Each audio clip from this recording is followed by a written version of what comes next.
大家好，我是伊娃，欢迎来到我的日本美食系列的第7集。本期也将是日本系列的最终集，我将带大家从各个角度观富士山，抓紧春天的尾巴，到人野八海赏晚樱，体验日本温泉旅馆的一泊20，以及品尝更多美食。想了解更多细节，请继续往下观看哦。第一天的行程是早上从大阪坐新干线到小田园，然后从小田园车站租车向富士山进发。在日本当然要开日本特色的小车，一路上拍拍风景，不知不觉之间，富士山就出现在眼前了。樱花也在路边随处盛放。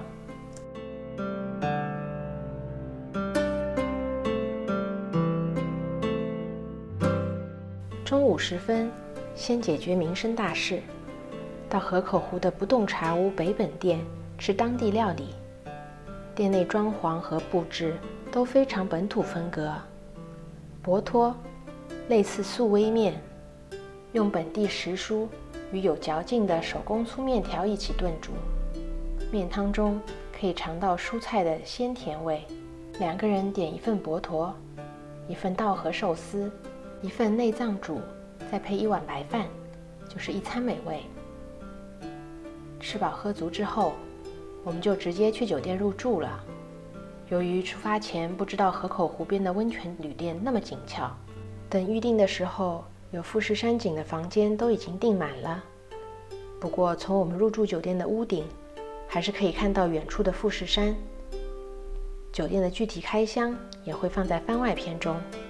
稍稍休整一下之后，我们先在旅店门口的河口湖沿岸转一转。其实有点浪费时间，因为去了人野八海才知道这里的樱花和富山景根本不算什么。而当天去人野八海的时间太晚，不多时就天黑了，以至于我们第2天立马2访了人野八海。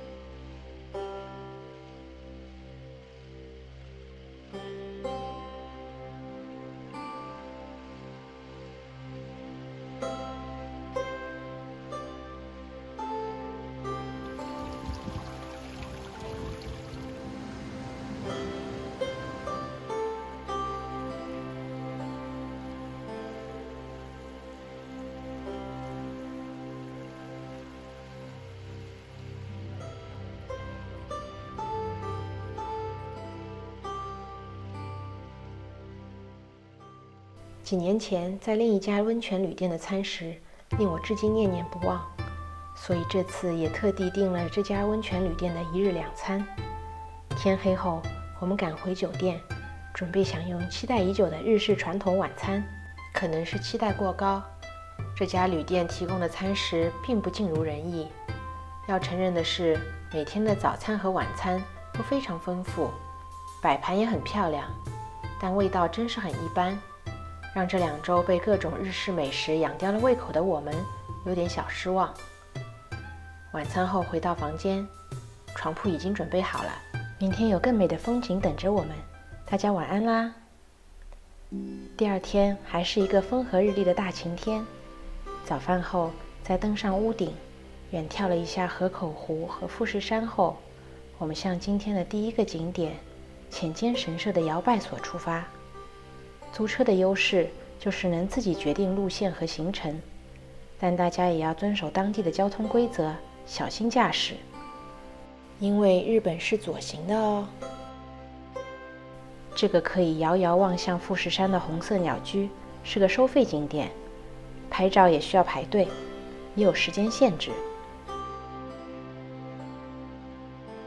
离开摇拜所，意犹未尽的我们开车来到了河口湖北岸的山崎公园附近的小镇上，继续在这里对着美丽的樱花和富士山拍。湖边还有一个小小的集市，我们给朋友选了些小礼物。给我们自己挑了一套手工制作的清酒酒具。回停车场的路边有个幽静的茶屋，我们进去小息了片刻，为一会儿爬山补充能量。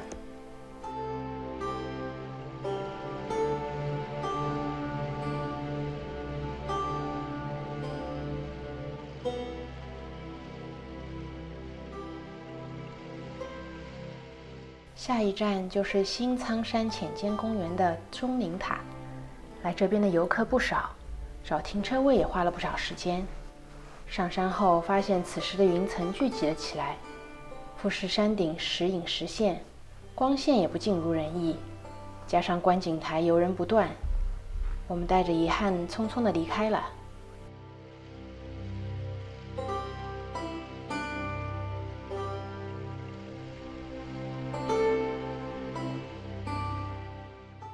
当然，下山途中也是要买个蕨饼冰淇淋的。今天还有一个要去的地方，是木村屋甜品店。尽管一点都不饿，我还是买了河口湖布丁、富士山布丁以及一个泡芙。老板娘看我一直在拍来拍去，还把店里的玩偶猫拿出来给我拍。停车场还可以看到富士山景，让我们给此行的工程一来合个影。今天白天的最后光阴，我们又回到了美丽的人野八海，让相机再留一些这里的美景。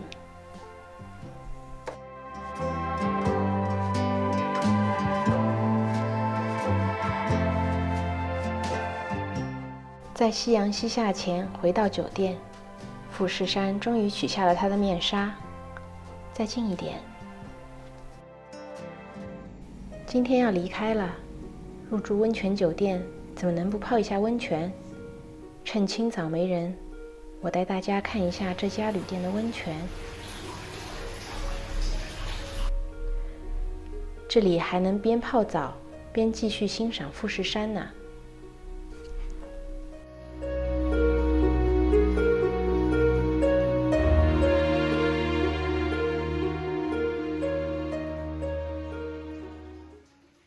吃过丰盛的早餐，伴着富士山和樱花，我们一路离开了河口湖。这就是这个系列的第7集，希望大家喜欢。此次日本行完满结束了，大家如果对我去过的餐厅和入住的酒店感兴趣的话，敬请期待餐厅和酒店的特辑哦。感谢大家的收看，我们下次再见。